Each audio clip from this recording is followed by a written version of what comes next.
Boa noite a todos.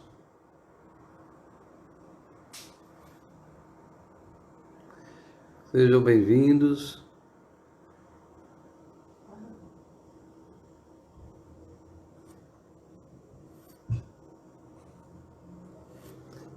Sejam bem-vindos todos, Messia, Maristere, Ivana, Eliane, Nena, Yasmin, Fátima, Aristela, Mônica.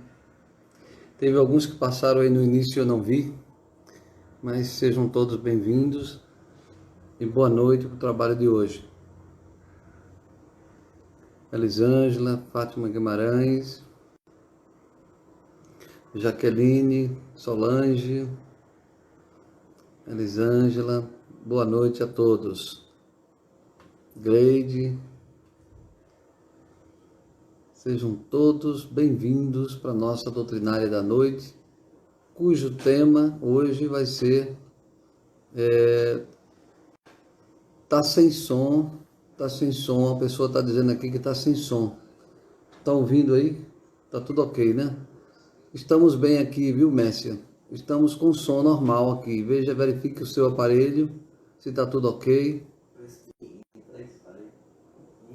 É melhor entrar e sair de novo. Pode ser que resolva. Não é? Adilson Júnior entrando aí, Márcia Ramos, Jaqueline, Holanda. Ok. Obrigado aí pelo feedback. Tudo ok então aí, Daniel. Então, vamos, Sônia entrando aí. Todos bem-vindos, muito boa noite. Vamos, Sônia já voltou, tá ok agora sim. Vamos nos preparar para fazer a nossa prece. Só relembrando o tema de hoje, Déia Moraes entrando aí também, sejam bem-vindos. O tema de hoje é a lei de retorno. Vamos fazer a nossa prece inicial, pedindo àqueles que estão em atendimento fraterno, que lembrem-se de colocar o copo d'água na mesa e, nesse momento, diminuir a luminosidade do ambiente, se possível. Beth também entrando aí, Ivânia. E vamos fazer a nossa prece agora. Deus, nosso Pai de infinita misericórdia, mais uma vez nos reunimos em seu nome para continuar o nosso trabalho de aprendizado, de educação espiritual, a fim de que possamos aproveitar melhor as oportunidades que o Senhor nos concede. Pedir ao Senhor que abençoe os nossos lares, abençoe as nossas famílias, os nossos irmãos que nos acompanham na caminhada evolutiva, encarnados e desencarnados. E porventura aqueles que nos acompanhem, atraídos pelas nossas dívidas, pelos nossos débitos, que também eles recebam as suas bênçãos e que de alguma forma estejam presentes no trabalho de hoje, para que juntos aprendamos mais e consigamos superar os desafios que nos levam ao trabalho, ao esforço, às vezes ao sacrifício. Pedir pelos enfermos, os enfermos da alma, os enfermos do corpo. Pedir por todos os homens e mulheres, todas as pessoas do mundo que lutam abnegadamente no compromisso, no cumprimento dos seus deveres e de suas obrigações. Muito obrigado, Pai amantíssimo, mais uma vez, e dá-nos a sua proteção e a sua bênção hoje e sempre. Mais alguns entraram aí, o Florival, o Marcelo, a Marcele Prado e Cris Fontes. Pois bem, vamos começar o nosso tema de hoje, que é sobre a lei de retorno. Maiara também entrando aí. A lei de retorno. Muitas vezes nós queremos saber por que das nossas vidas, né? Por que alguns sofrem, outros não sofrem? Porque nem tudo dá certo, né? Por que as dificuldades que enfrentamos? porque carregamos conosco determinadas dores, porque carregamos conosco determinadas companhias. E são perguntas que naturalmente a gente quer um esclarecimento, a gente quer saber.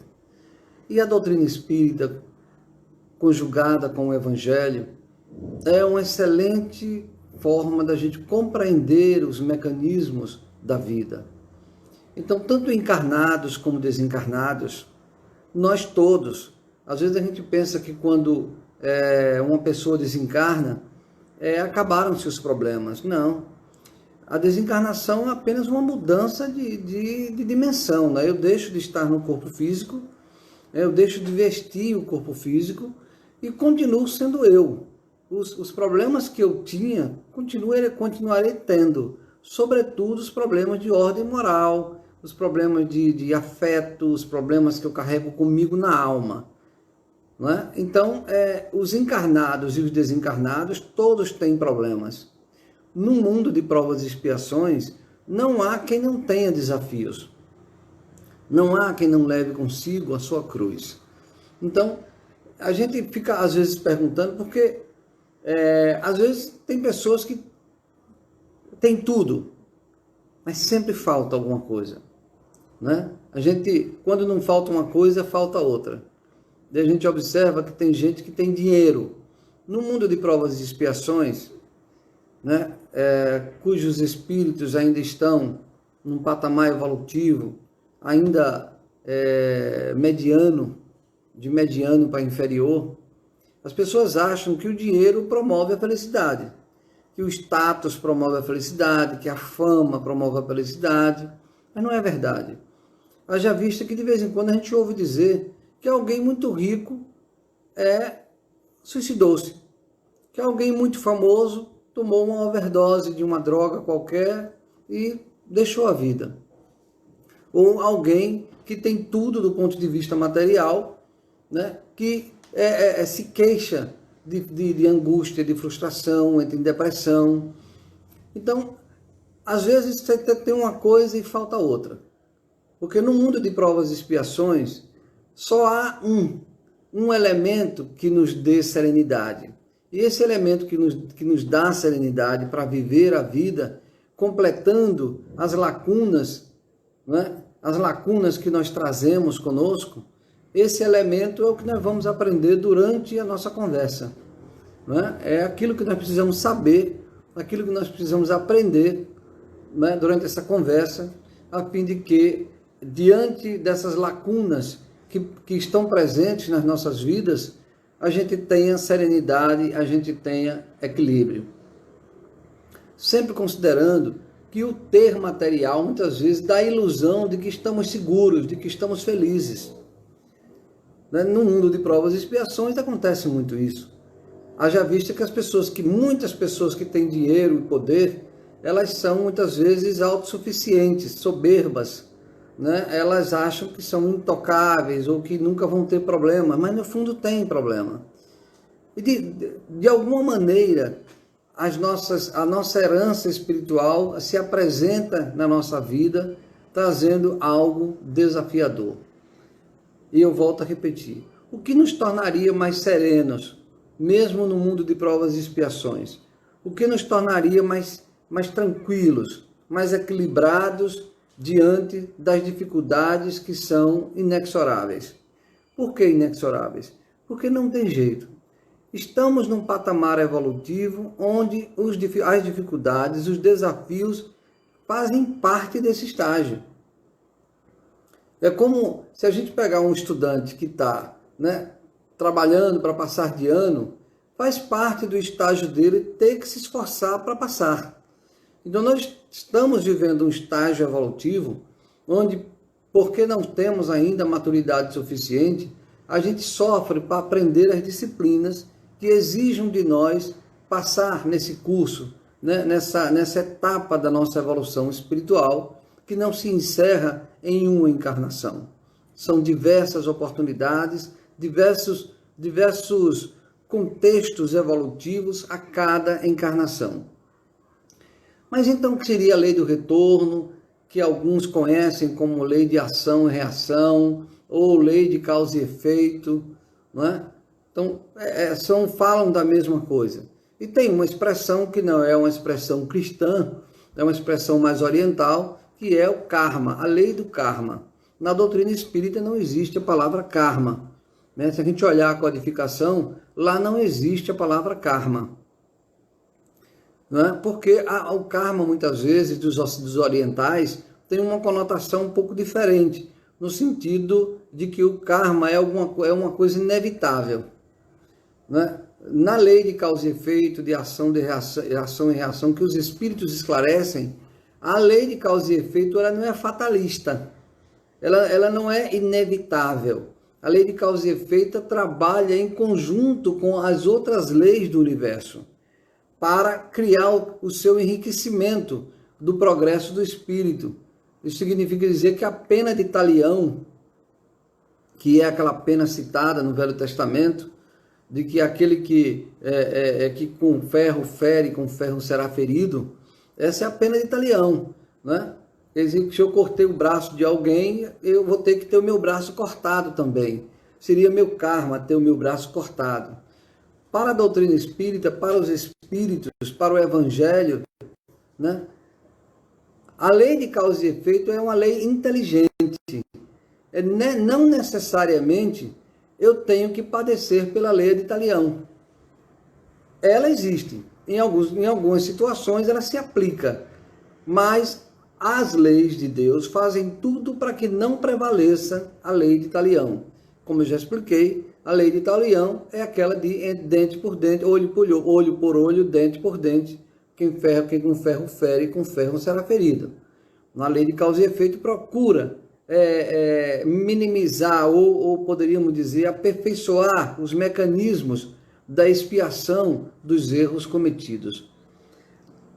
Um dos livros de André Luiz, quem não conhece, André Luiz é um espírito que escreveu dezenas de livros através do médium Chico Xavier. É considerado, a literatura do André Luiz é considerado como um complemento doutrinário. A coerência dela com a doutrina é tão grande que ela chegou a esse patamar de ser reconhecida como uma obra complementar à doutrina espírita. Então é uma obra de referência. Aqueles que quiserem estudar e aprofundar o conhecimento da doutrina e de si mesmo, é um convite que eu faço de estudar a obra de André Luiz, que começa com o livro Nosso Lar, que foi, né, transformou-se num filme que fez muito sucesso. Mas dentro dessa coleção primeira, de 13 livros, há um livro chamado Ação e Reação. O nome do livro é Ação e Reação. E dentro desse livro, lá no seu capítulo 2, tem uma história que André Luiz conta lá dentro do contexto do livro. Ele está numa palestra, não é bem uma palestra, numa conversa no mundo espiritual, e nessa conversa, trabalhando com espíritos que estavam há muito tempo já no mundo espiritual, esperando a oportunidade de reencarnar. Quando surge uma senhora e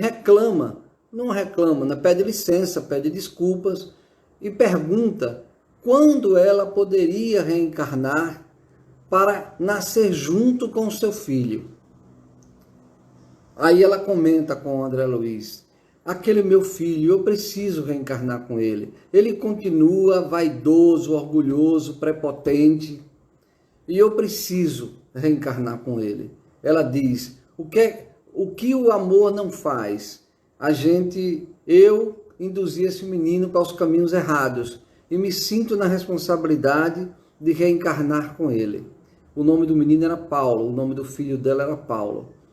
Aí mais na frente, André Luiz comenta, dizendo a ela que ela já estaria em condição de reencarnar, e faltaria um pouco tempo para ela se organizar e reencarnar. E que seu filho realmente, também desencarnado, continuava nas zonas inferiores, né?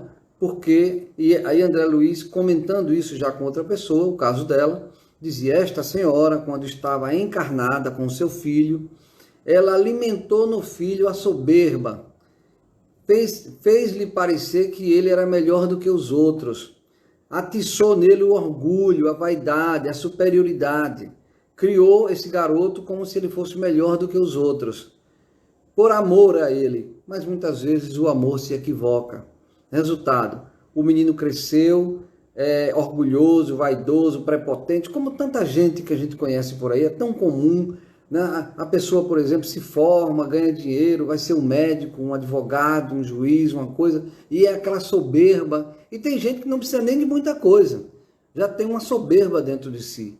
E nesse caso aí, essa soberba, esse orgulho, ele foi inspirado, foi estimulado por sua própria mãe, porque queria o melhor para ele. Mas quando chegou no mundo espiritual, ela avaliou a situação e se viu na responsabilidade de corrigir o erro cometido, pedindo a Deus uma nova oportunidade para reencarnar e reencontrar com aquele filho.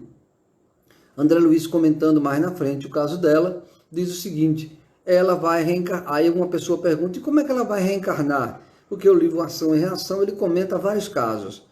Então um companheiro de André Luiz pergunta: como será então a história dela? Ela era uma senhora abastada quando viveu aquela encarnação onde ela induziu o filho à prepotência, à soberba, né?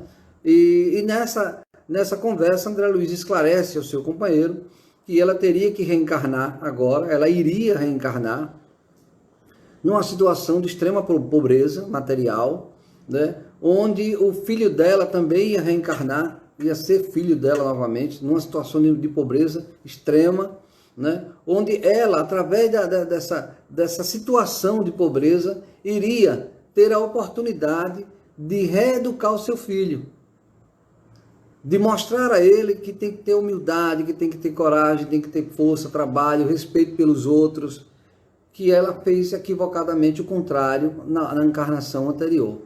Então, a situação, né, desse caso, que é tratado lá no capítulo 2 do livro Ação e Reação de André Luiz, mostra como funciona a lei de retorno, ou a lei de causa e efeito.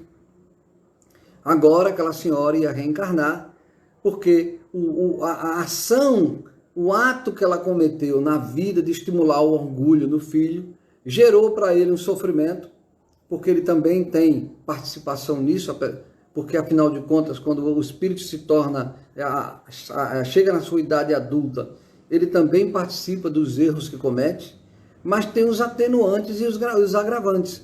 No caso dessa mãe, ela estimulou nele aquelas qualidades negativas. Portanto, ela teve consciência disso quando chegou no mundo espiritual, teve consciência disso e começou a trabalhar para o retorno. Ele não. Ele continuou soberbo, continuou orgulhoso e não quis saber da humildade nem da realidade espiritual.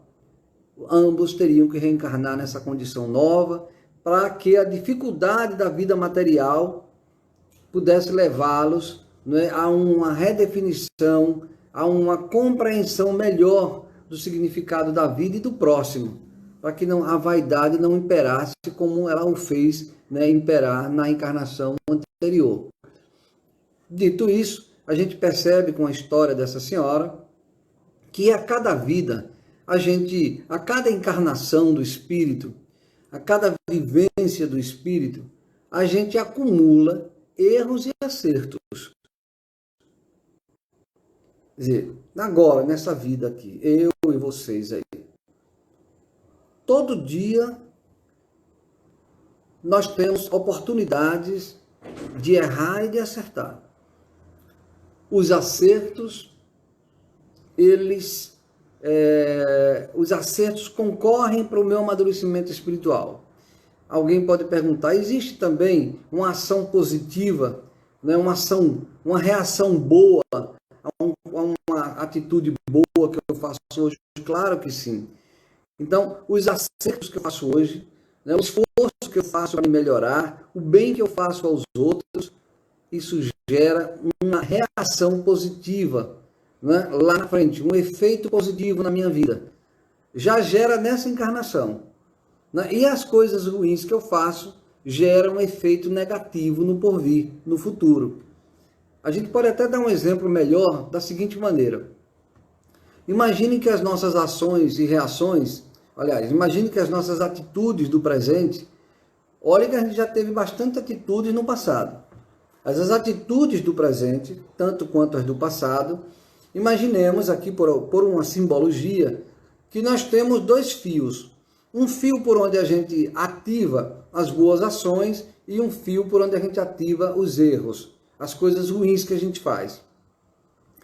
Quando a gente faz uma coisa boa, o fio, né, a gente passa por essa corrente elétrica, o bem que a gente fez, e isso dispara lá na frente, no meu futuro.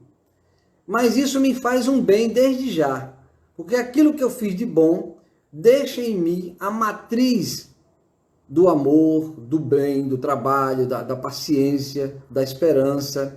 Aquilo já deixa uma sensação boa, já deixa uma marca boa em mim. E prossegue me aguardando amanhã, nesta ou em outras encarnações. E quando a minha atitude é errada, quando eu cometo um erro, eu também mando por outro fio, né? Imagine que seja um fio vermelho e um fio verde. O fio vermelho é das coisas erradas, o fio verde é das coisas boas.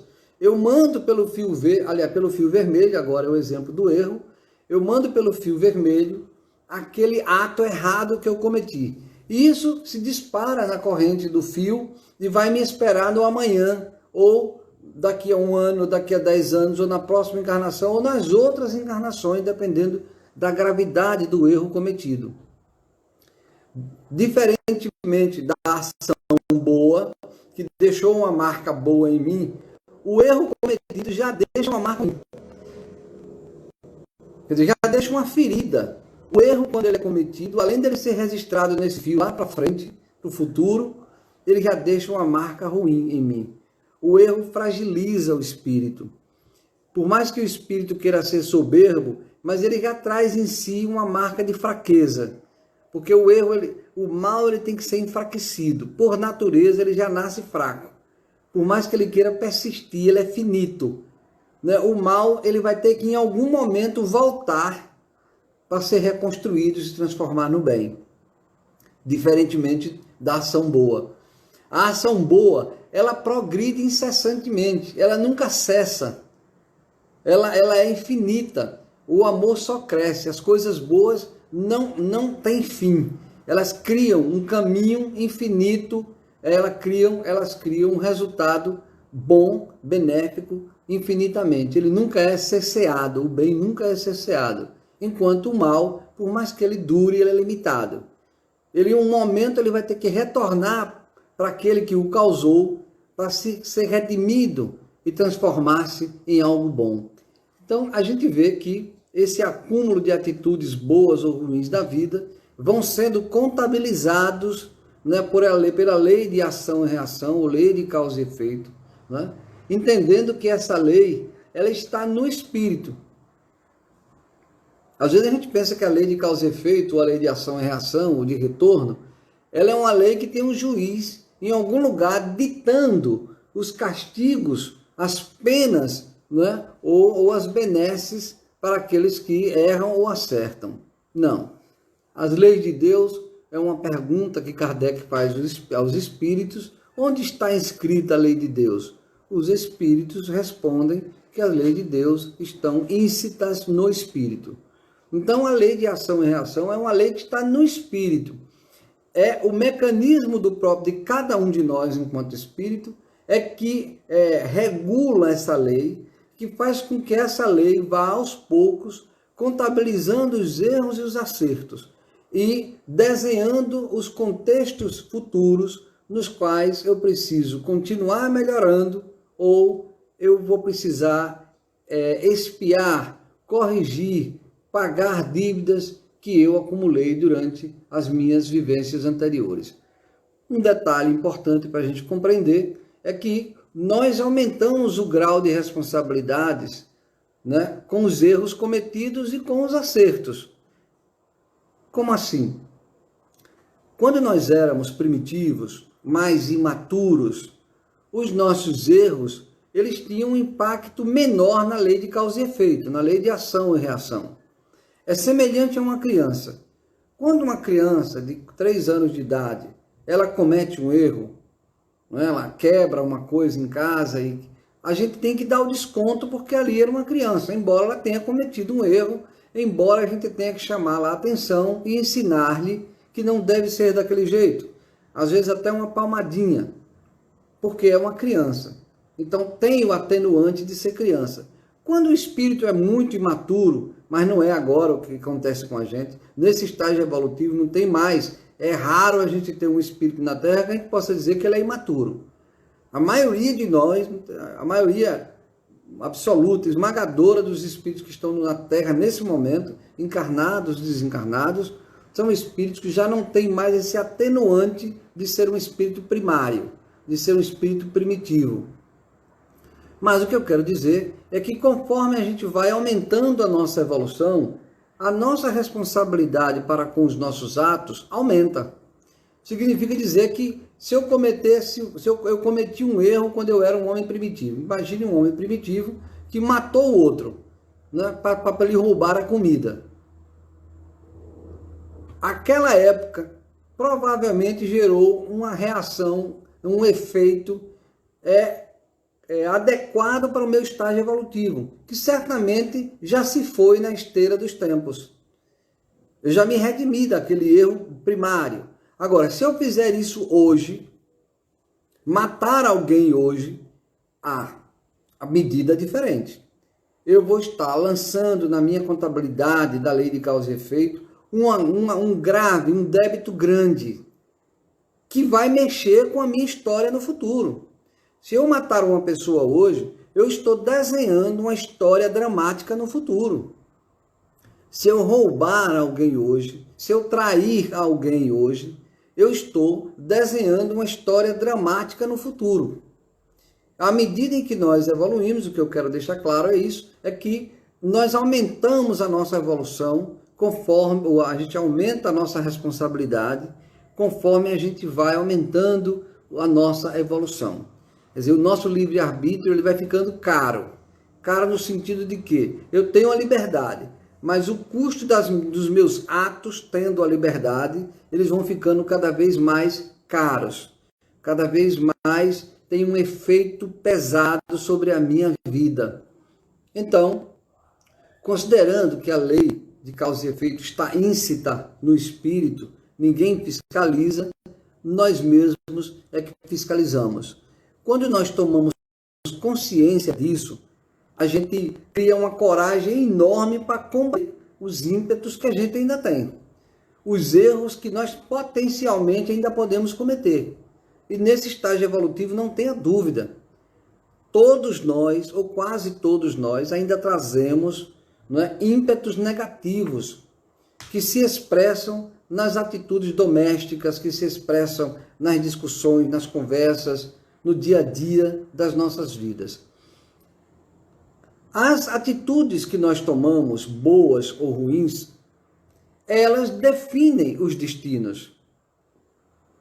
Olha que coisa importante agora nós estamos dizendo. As atitudes boas ou ruins que eu tomei no passado nesta encarnação ou em outras encarnações, elas definem o meu destino. Quer dizer, essa encarnação agora que eu estou tendo, que nós estamos tendo, o ambiente em que eu nasci, aqueles que foram meus pais, as dificuldades, os desafios, as dores, os encontros e desencontros que eu tive nessa vida, estão ligados intimamente com aqueles fios que eu falei simbolicamente. Estão ligados com o meu passado. Foi o meu passado, tudo que eu fiz, que construiu o meu presente. Então, a lei de causa e efeito, combinada com a reencarnação, ela promove o espírito sempre a estar vivenciando o resultado das suas próprias ações, que é aquele ditado que a gente diz muito, às vezes sem meditar sobre ele, que é a semeadura é livre, mas a colheita é obrigatória. Ou a gente colhe sempre o que semeou. Esse é um ditado popular que a gente sempre fala, mas a gente precisa meditar mais nele, entendendo que o presente de cada um de nós, a situação atual de cada um de nós, desta encarnação, foi desenhada onde? No passado. os meus erros e acertos do passado geraram como retorno uma situação presente. Mas alguns podem perguntar, e nós estamos o tempo todo só vivenciando a lei de causa e efeito? Não há uma coisa nova que eu esteja vivendo que não seja em decorrência de um efeito daquilo que eu fiz? Tudo está muito intrínseco. A gente fica falando didaticamente de lei de causa e efeito, mas é tudo muito intrínseco. Então, eu vivencio determinadas coisas na minha vida que são resultantes da lei de causa e efeito, estão ligadas ao meu passado, e eu também vivencio situações na minha vida que não estão ligadas ao passado. São situações novas que eu preciso decidir o que eu faço, como aquelas do passado também foram novas.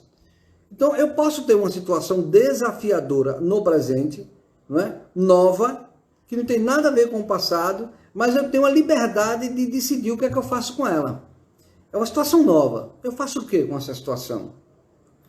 Eu silencio, eu perdoo, eu tenho paciência, ou eu reajo negativamente? Ou eu olho por olho, dente por dente? Ou eu não vou perdoar, eu vou agir do mesmo jeito? A liberdade é nossa. Então, o presente, nós no presente somos livres. Quando um fato acontece, a decisão do que nós vamos fazer é livre. Ainda que eu tenha razão em querer machucar o outro, porque ele me machucou, essa razão ela é equivocada. Às vezes, as pessoas acham que é justo que elas possam se vingar, mas é uma justiça humana, não se encaixa com a justiça de Deus. E a lei de causa e efeito, ela é uma das leis divinas. Então, no presente, eu posso também ter coisas novas. E essas coisas novas vão gerar o meu futuro, dependendo da escolha que eu fizer agora. A escolha que eu digo, de que atitude eu vou tomar nesse desafio presente. Então, a gente percebe que o passado domina o presente e define o futuro. O passado, né? Ele domina o presente, né? E define o futuro. Como? Eu vou dizer melhor o que a gente quer, né, traduzir com isso. Quando eu não tenho consciência disso tudo que a gente está falando aqui agora, quando eu não presto atenção a isso, quando eu não levo em consideração que existem essas leis, não é? Eu vou vivendo a vida do jeito que a vida é. Deixa a vida me levar, vida leva eu. Então, quando eu vou levando assim, feito pedra rolando no rio, quem é que está mandando na minha vida? O meu passado. Imagino que eu já cometi grandes erros no passado. Se eu não faço nada no presente, se eu não estou nem aí, não tenho dúvida. Eu estou repetindo o meu passado de novo. E vou repetir tantas encarnações quantas existam, se eu não acordar, se não cair a ficha, se eu não compreender a mensagem que Jesus deixou no Evangelho, não é? Se eu não compreender a doutrina espírita que revive o Evangelho, eu vou persistir, a minha vida do presente vai ser igualzinha à anterior, porque eu não estou nem aí, eu vou repetir os mesmos erros e não vou aprender uma lição. Mas, quando eu tenho o presente, que eu sei que está atrelado ao meu passado, eu sei que minhas tendências, meus ímpetos estão atrelados ao meu passado, os meus desafios, e eu fico vigilante. Eu oro. Quando a tentação aparece, a tentação nasce em mim, não é no mundo, quando ela aparece porque eu estou vigilante, o que é que acontece? Eu freio. Eu não dou vazão aos meus ímpetos, às minhas tentações. Eu não deixo que o meu passado defina o meu presente, muito menos o meu futuro. Daí porque Jesus pede vigilância e oração. Jesus várias vezes fala da lei de causa e efeito, quando lhe perguntam por que é que o paraplégico nasceu assim. Quando perguntam para ele se ali foi pecado do pai ou dele. Aí Jesus cura e diz, vai, não peques mais para que não te aconteça pior. Onde foi que ele pecou se ele nasceu assim? Só pode ter pecado em outras encarnações. Nascer paraplégico naquela situação era já a lei de ação, a lei de retorno, já agindo para que ele vivenciasse de uma forma misericordiosa a reconstrução de um grave erro cometido no passado. Nós tínhamos dito que a lei de causa e efeito, a lei de ação e reação e de retorno, ela age em conjunto com outras leis. Uma delas é a lei de misericórdia. A justiça de Deus é misericordiosa. Logo, Deus não cobra.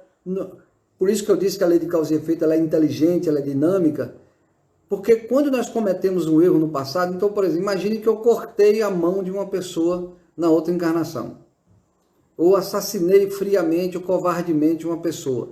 Ou eu era um senhor, um tirano e maltratava as pessoas.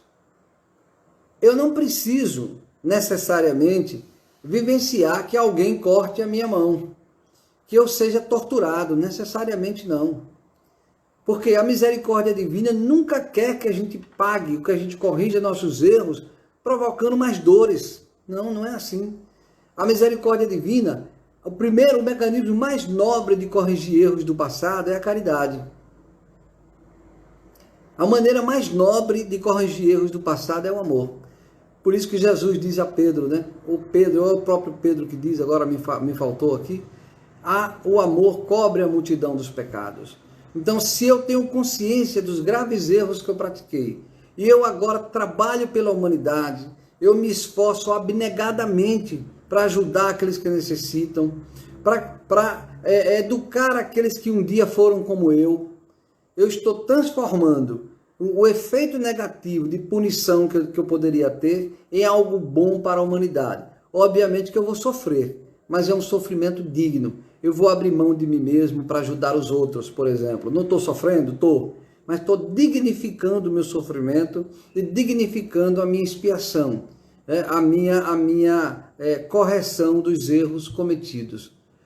Crer nisto, nesse mecanismo, nessa dinâmica, faz com que a gente construa a nossa fé. É por isso que a fé proposta pelo Evangelho e pela doutrina espírita é uma fé lógica, raciocinada. É por isso que Jesus diz, bem-aventurados que têm sede de justiça, bem-aventurados os aflitos, porque ele sabe que os aflitos estão espiando. Jesus sabia que os aflitos no mundo de provas e expiações estão pagando erros do passado. E por que bem-aventurados? Se eles seguirem a mensagem de Jesus, não se revoltarem, silenciarem, perdoarem, né? Forem mansos, dignificar o sofrimento, se eles souberem fazer isso, serão bem-aventurados. Porque é dignificando o meu sofrimento de hoje que eu pago dignamente o meu passado negativo, o meu passado hediondo.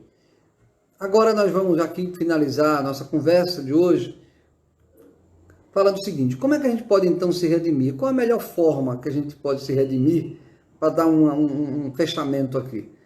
Tem duas formas, basicamente, pelo esforço ou pela dor. Pelo esforço é melhor, porque eu dignifico o meu processo de correção e de educação. Como é que isso acontece? Pelo esforço, primeiro eu tenho que ter fé na justiça divina.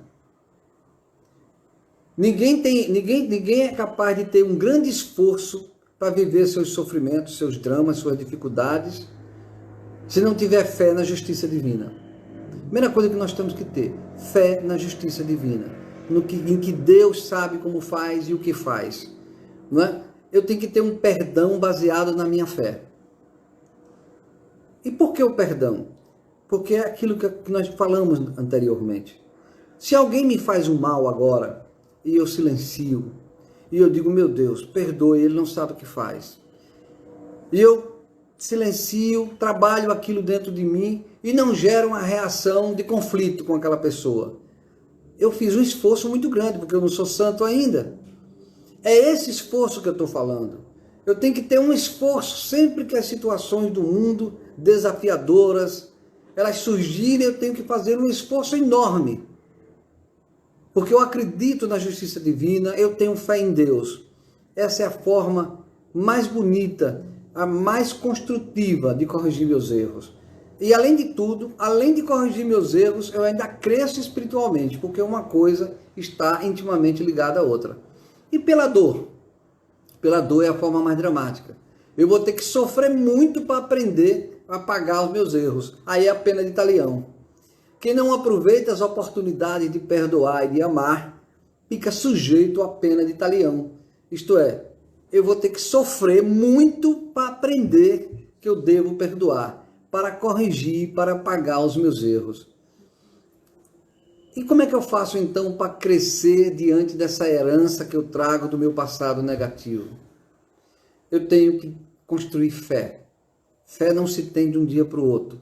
Construir fé que vai me ajudar a ser mais vigilante, que vai me dar mais esperança, que vai me dar mais coragem para trabalhar duro, seja lá no que for, na família, no trabalho profissional, naquilo que às vezes acontece da gente se esforçar muito e render pouco. Tem uma pessoa que dizia, mas eu estudei tanto, e olha o que é que eu sou hoje, eu não sou nada. Aí a pessoa depois se tornou espírita, aí a pessoa dizendo, revendo a sua própria vida, ela própria dizia para ela mesma, mas vai ver que esse trabalhar tanto para ganhar pouco, vai ver que é uma necessidade, que eu tenho que compreender isso, tenho que ter serenidade, porque talvez eu esteja purgando, talvez eu esteja reconstruindo aquilo que numa outra encarnação eu não pude fazer ou fiz errado. Então, através da fé, da esperança, da perseverança, eu desenvolvo a esperança, né? E também a caridade. A caridade é um mecanismo fenomenal. E quando eu falo a caridade, não é só dar o pão ao outro, mas a caridade de compreender aquele que vive conosco. A caridade de silenciar diante do insulto, de silenciar diante da injustiça. Não é ser passivo, conivente, não. É acreditar na justiça de Deus, na justiça de Jesus. É isso. Vamos então agora para as nossas perguntas. Eu sei que esse tema é rico. E vamos agora ver aqui quantas perguntas já foram feitas ou observações para a gente poder enriquecer aqui a nossa conversa de hoje. Estou esperando aqui.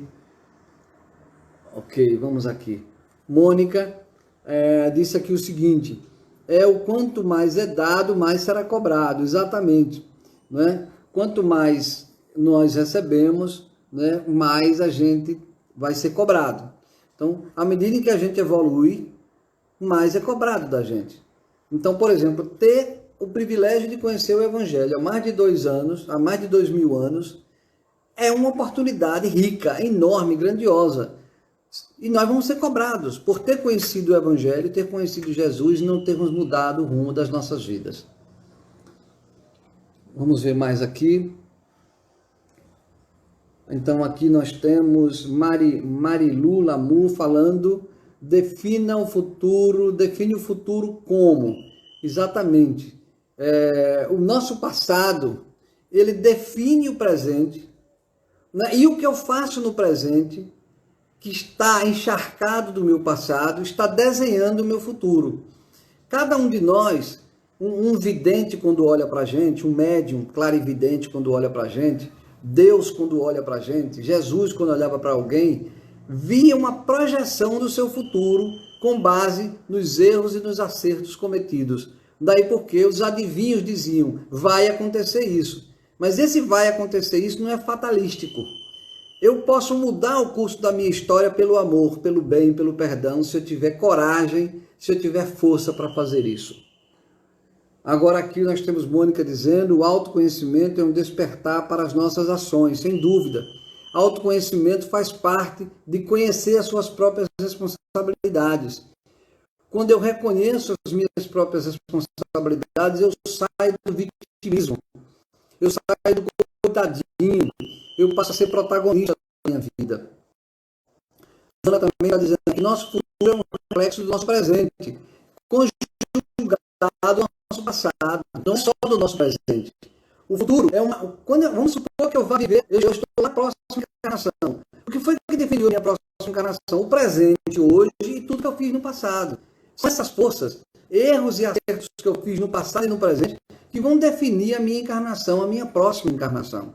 Isso significa dizer o quê? Se eu quero uma encarnação, um mundo melhor e uma vida melhor, eu começo a mudar o curso da minha história, que está muito influenciada pelo passado, mude hoje. Crie um esforço enorme para educar, para domesticar os ímpetos, para saber criar virtudes onde só havia defeitos. Vamos ver mais aqui. O Carlos Antônio aqui está colocando o seguinte: nenhuma doutrina filosófica que eu conheço tem o embasamento filosófico do Espiritismo. Significa dizer que grande parte da humanidade continua na ignorância porque quer. Então veja, a doutrina espírita, ela resgata o conhecimento de uma dimensão que nós não conhecíamos.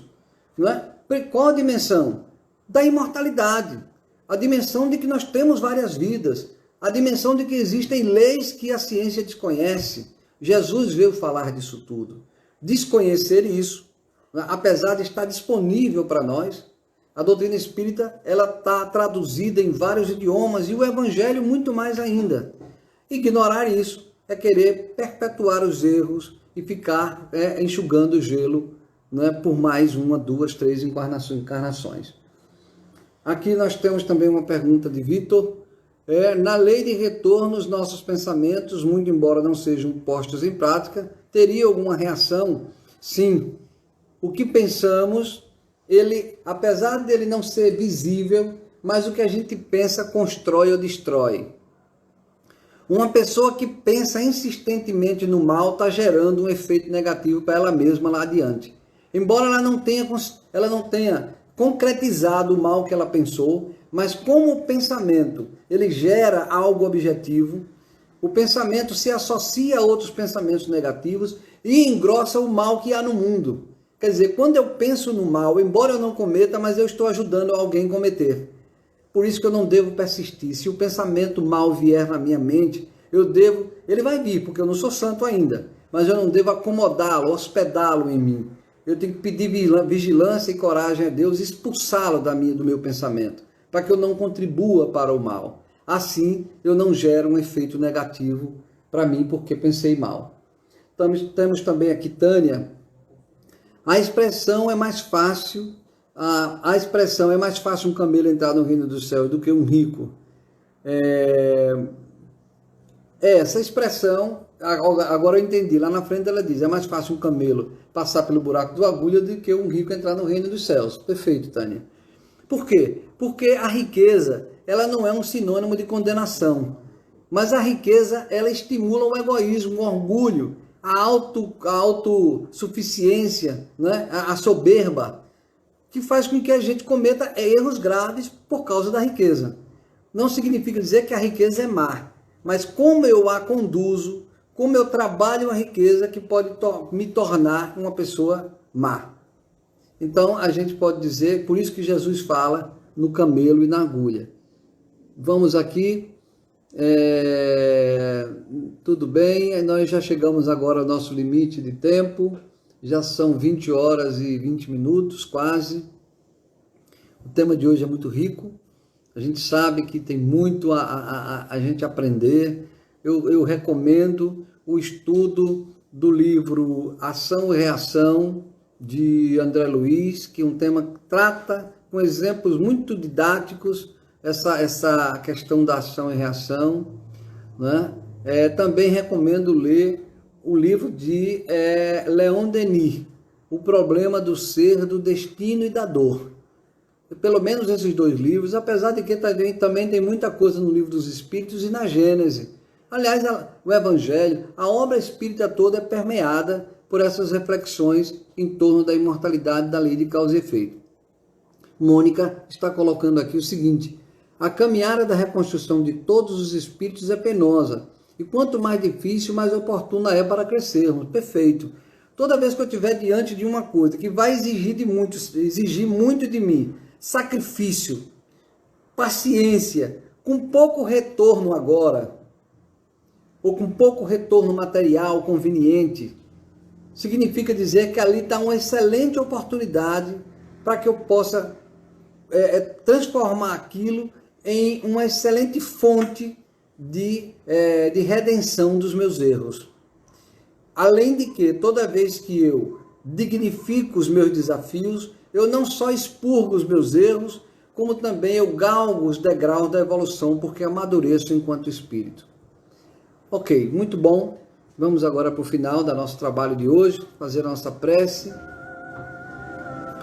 E pedir àqueles que estão no tratamento, no atendimento fraterno, que coloquem o seu copo d'água agora.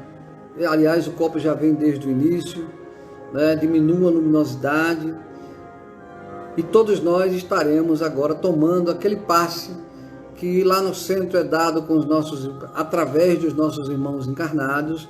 Agora, durante a pandemia, os espíritos também fazem as suas adaptações. E durante a pandemia, o passe está sendo dado espiritualmente, quer dizer, os espíritos estão presentes nas casas, nos lares de cada um de nós, derramando sobre nós, na hora da prece, aquilo de que necessitamos.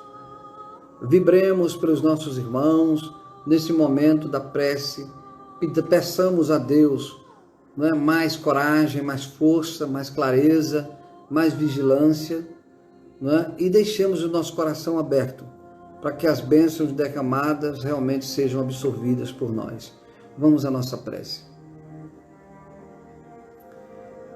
Divino Mestre e amigo Jesus, muito obrigado por mais uma vez estarmos reunidos em seu nome, aprendendo sobre as leis que regem a nossa vida. E hoje, querido Mestre, aprendemos um pouco sobre a lei de causa e efeito e da misericórdia divina. Pedir ao Senhor que nos fortaleça na nossa caminhada difícil, dando-nos fé, coragem, vigilância, a fim de que possamos interromper os ciclos viciosos, os hábitos negativos que trazemos de outras encarnações, que complicam tanto a nossa caminhada no presente e no futuro. Pedir ao Senhor que abençoe os espíritos que nos acompanham, encarnados e desencarnados, aqueles que nos acompanham pelos laços da simpatia, os espíritos amigos, familiares, os espíritos felizes que torcem por nós, mas também que abençoe aqueles a quem fizemos mal no passado, que abençoe aqueles que machucamos no passado, que hoje podem estar nos procurando, né, para corrigirem, nos procurando para tirar as contas, que às vezes chamamos de obsessores.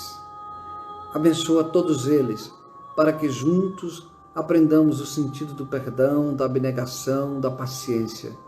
Nos encoraja, Mestre Jesus, a encontrar no trabalho, no esforço, na dedicação ao bem, o elixir que corrige os nossos erros. Abençoa os enfermos, os infelizes e todos aqueles que lutam para vencer a si mesmos.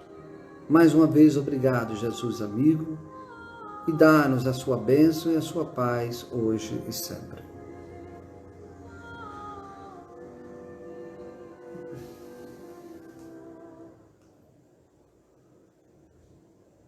Finalizamos então a nossa doutrinária. Convidamos todos para domingo às 19 horas, o nosso culto do Evangelho.